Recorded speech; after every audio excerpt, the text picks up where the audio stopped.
Bonjour à toutes et à tous, bienvenue sur Éducative. Alors on est sur une petite série de travail sur les pourcentages. C'est destiné à tous les élèves, lycéens, collégiens et aussi aux personnes adultes qui ont oublié la notion de pourcentage. Alors ici, on va parler d'évolution successive. Qu'est-ce que ça veut dire? Ça veut dire que, imaginons que vous ayez placé un certain capital à la banque, on imagine un capital de 1000 euros, et on vous dit, chaque année, ce capital augmente de 2%, puis 3%, puis 4%, et ainsi de suite, et ainsi de suite. En gros, ce que je vous dis, c'est quand vous placez 1000 euros à la banque, comment est-ce que vous faites pour savoir, imaginons que ce placement ait une rentabilité de 2%, comment est-ce qu'on va faire pour savoir dans 10 ans combien d'argent j'aurai? Alors, l'idée elle est très simple, vous partez de vos 1000 euros, et je vous l'avais expliqué dans la vidéo précédente, comme vous avez une augmentation de 2%, eh bien, il suffit de faire 1000 multiplié par 1,02. Ça, c'est pour la première année.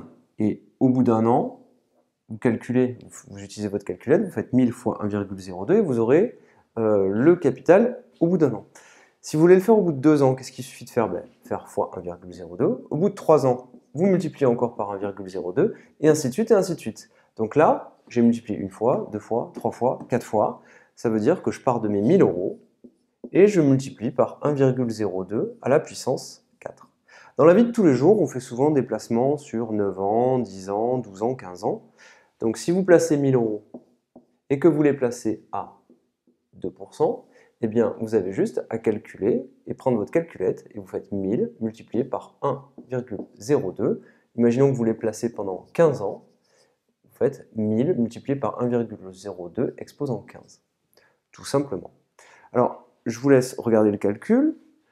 Maintenant, pour ceux qui s'intéressent à certaines valeurs qui évoluent dans le temps, notamment toutes les notions d'inflation et ce genre de choses, on a un petit calcul à faire. Donc, imaginons que l'inflation, en pratique, souvent c'est aux alentours de 1%. L'inflation, ça correspond en gros à l'augmentation des prix.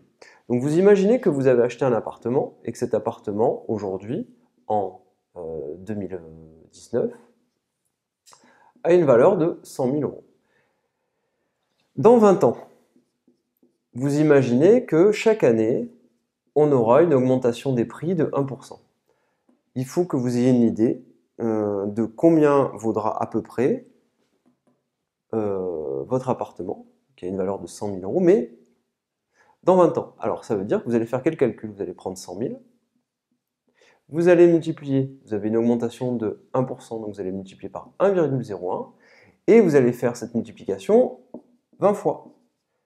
Eh bien, au lieu de l'écrire 20 fois, vous écrirez fois 1,01 exposant 20, et ça vous donnera le prix de votre appartement dans 20 ans, c'est-à-dire en 2039. Voilà.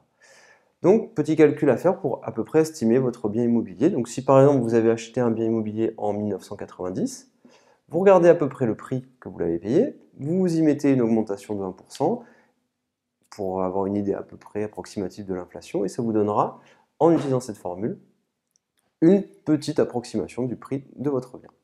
Je vous remercie et à très bientôt sur Éducative.